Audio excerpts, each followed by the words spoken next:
Good morning, everybody. Welcome back to Deer Season Daily. It is November 13th of 2025. I got a good update for you today. We are going to talk some shop, weather movement predictions as always, and then the tip of the day has to do with kind of the mental side of the game. So, before we get into all that, don't forget about our partner for these. That is Rack's Big Game Supplements. You guys can go to racksmineral.com and see everything they have to offer, find local dealers, and more. Our website is ridgehunteroutdoors.com. Anything on there that you find, the discount code RHOPOD, that's all caps, no space, will get you 10% off of everything in your order.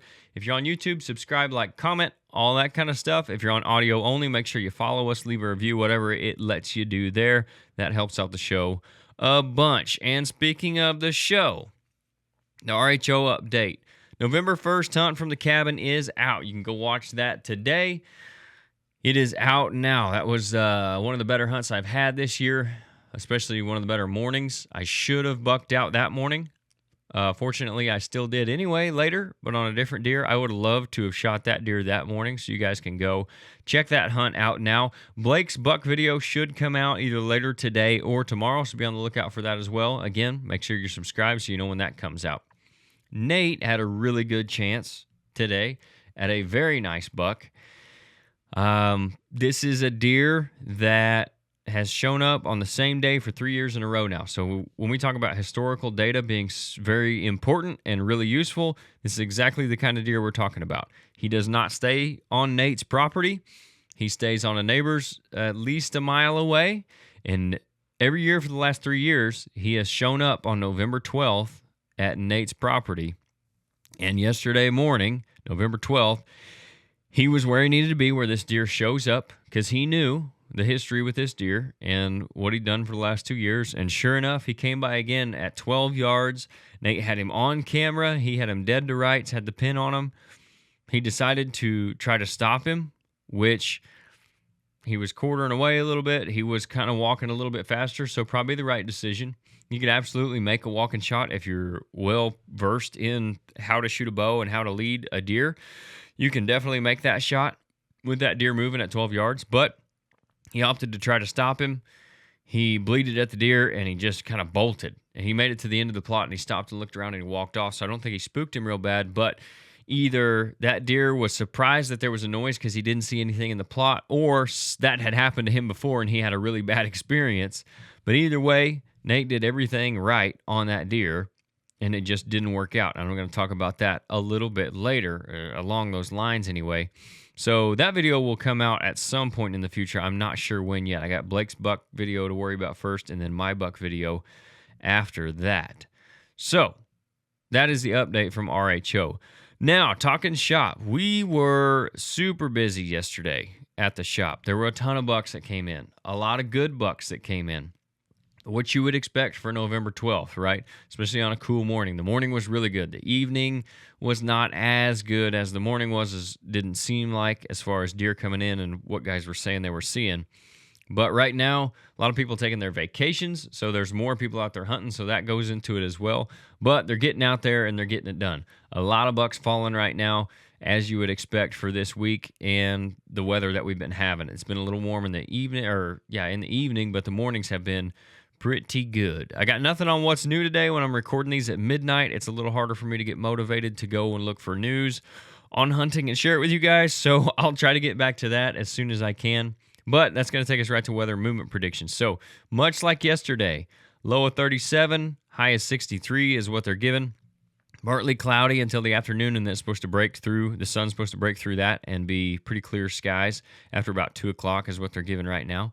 Also, they're predicting a light east to northeast wind in the morning, and that's supposed to switch to southeast in the afternoon. And it's supposed to be like 3 to 4 mile an hour all day. So we've had a ton of wind the last 4 days, I guess.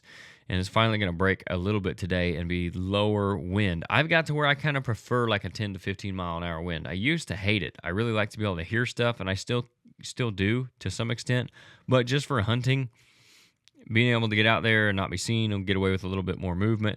And I think the deer are more comfortable around that 10 to 15 miles an hour, because when it gets super low, they get wigged out. When it gets super high, they get wigged out. I think that's the sweet spot. But it was going to be nice to have some lower winds after what we've been having the last few days for sure. The pressure is supposed to be high around 30.2 all day. I think, again, like yesterday, the morning could be pretty good. The afternoon's going to be a bit warm, so it might be slower. So, but it's going to be hit or miss depending on whether or not your bucks are locked down with does and what's going on with your herd. You're going to see more and more of that here as we go through the next 5 to 6 days, 4 to 5 days probably. And then we'll start getting to the backside of that bell curve of those does and estrus, and then we'll start seeing more cruising again, and you're going to have another good chance. Not that you can't now, but if your bucks are locked down, then it's going to be really tough. I mean, it could be super, super slow, and if they're not, it could be the best hunt you ever had, and that's just kind of the story of the rut, and especially this phase of the rut. So keep that in mind when it comes to deer movement. And that takes us to the tip of the day. This is going to be maybe kind of the longest tip of the day segment I've done since I've started these deer season dailies, but Nate's his encounter kind of got me to thinking about a few different things, and this was one of them. And not that he was doing this, but I think it happens a lot. And the tip of the day is, don't beat yourself up when things don't go right. Again, I was telling Nate earlier, and he wasn't beating himself up necessarily over this too bad. Of course, you're thinking about it. You have an encounter like that, and you don't get it done, and you have that deer right there at your fingertips, and you don't make it happen. You're going to be thinking about it. But I was telling him he did everything right on that buck this morning. He, again, looked at the historical data. He knew where he needed to be. He had the right wind to be there. He's always super careful about access and exit routes. And he's got the stand set up and everything. He put the work in to do the food plots. He got there ahead of that deer. He did everything right. And he got on the deer, and he just tried to stop him. And that buck did something totally unexpected. He just took off running for 4 or 5 steps. Like 9 out of 10 times, that deer just stops and turns and looks around, and he's dead. But did something totally unexpected. Was nothing Nate could have done about that, except try to shoot him while he was walking. And again, 9 out of 10 times, that deer's going to stop when you bleed at him. So maybe more than that, maybe 95 out of 100 times. So the deer have some say too. Sometimes you can do everything you're supposed to, and the deer will duck your arrow or take off out of nowhere like Nate's did, or just stop behind a bush or take the wrong trail, something. The deer always have a say in what could happen during that hunt, even if you do everything the way you're supposed to. Also, even if you make a mistake, learn from it and move on to the next hunt. So the video from the cabin on November 1st, you guys can see my mess up there. I moved too quick, trying to get everything ready, trying to get the cameras on, trying to get my bow, and either that deer saw me moving or heard me, and he stopped right there at 25 yards behind that bush. And I think there was some bad timing involved too with when he lifted his head up, was when I was swinging my bow around.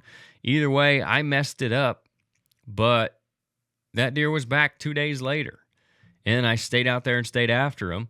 And even though I didn't end up shooting that buck, I did shoot another one, because it would have been easy to mess up a deer like that within bow range that was about to step into a shooting lane, and then just let that totally ruin the rest of my season. But you got to realize that kind of stuff happens. It's going to happen. It's not the end of the world if things go bad, no matter if you mess up or the deer does something that shouldn't. Don't let it get you down too much. Get back out there and try not to make the same mistakes twice. I've been guilty of that over the years too, especially in my younger days. I would do something, I'd say, I'm never going to do that again. I'm not going to do that again. I'm not going to do that again. And then that situation would come up, and I would do the same thing, because I would totally forget, and I would be just like laser focused on the deer instead of the process of getting the shot and all that kind of stuff, and I would make the same mistake again. So that is the biggest thing. When you make mistakes, learn from them and don't make the same mistake twice.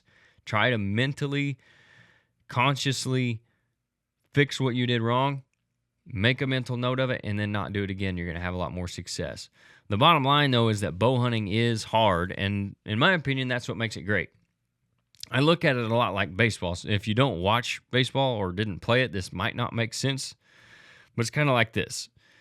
They're both games of failure. In baseball, a good hitter hits 300, 285 anymore, but that's a whole different podcast. So the best of the best get out 7 out of every 10 at-bats. And that means if their measure of success is getting a base hit, they don't find much success. And if they look at it that way, they're going to feel like a failure, and it starts to get in their head, and that's when the snowball effect happens. It leads to slumps and prolonged bad play. But if they measure their success by their process, meaning did they do everything they were supposed to mechanically? Did they swing at good pitches? Did they work a deep count or hit a ball really hard right at somebody and still got out? They hit a hard line drive, etc., all that kind of stuff. Then they're going to have way more success than they do failure. It's all about a mindset. So, how is that like bow hunting? Think about the amounts of hunts that you go on every year. For some of you, I'm sure it's 20, 30, 40, maybe even 50, maybe more than that. If you look at the morning and evening hunts that you go on every year, like it could be, I'm sure, again, for most of you, it's 20 plus. If you go every weekend throughout the season, morning and evening, like you're going to be up there in that range. And even in a state like Illinois, the best you can do if you tag out on bucks is shoot 2 of them. In other states, you can only shoot 1. There's a lot of 1 buck states. So that means if you look at successful hunts as just killing a buck, at best, you will only be successful 2 out of however many hunts you go on in a year. And I think there's some places you could shoot 3. So even if you put that at 3 and the lowest number, let's say you kill 3 bucks out of 20 hunts, those are not great odds. So never mind if you don't even fill your tags, because then you're like 0 for 20 or 0 for 50, whatever it is, right?